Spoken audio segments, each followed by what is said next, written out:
Merasa tak dianggap lantaran masukan-masukannya tak diendahkan, Soekarno telanjangi PBB di sidang umum PBB 1960. Oleh M.F. Mukti 25 Mei 2012 Soekarno tentang PBB. Amnesty International merilis laporan berjudul The State of the World's Human Rights pada 24 Mei 2012. Laporan itu menyoroti kegagalan Dewan Keamanan PBB dalam menjaga perdamaian global. Salah satu akibatnya, menurut laporan itu, pelanggaran HAM meningkat. Bukan barang baru sebetulnya bila Dewan Keamanan atau PBB secara keseluruhan mendapat kritik keras. Sejak akhir tahun 1950-an Soekarno berulang kali mengkritisi PBB. Dalam pandangannya, PBB sudah tak netral. Kepentingan bangsa-bangsa baru selalu dikalahkan oleh negara besar.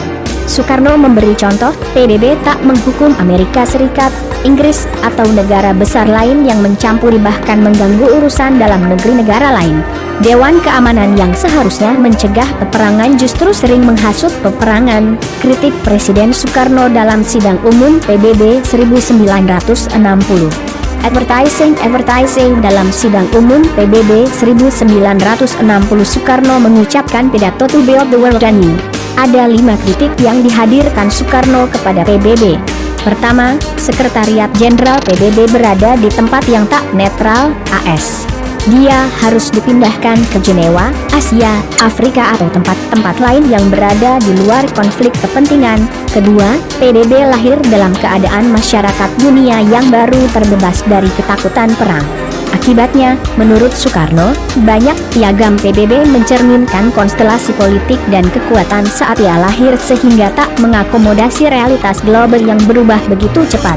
Ketiga, organisasi dan keanggotaan Dewan Keamanan mencerminkan peta ekonomi, militer, dan kekuatan dunia tahun 1945.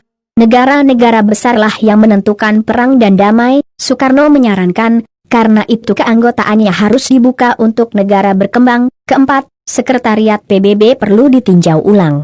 Kelima, salah satu kesalahan badan internasional ini adalah menolak suatu bangsa untuk bergabung. Keenam, harus ada pembagian lebih adil di antara personil PBB dalam lembaga-lembaganya.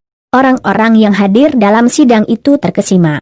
Tepuk tangan riuh mengiringi kalimat demi kalimat yang keluar dari mulut Soekarno.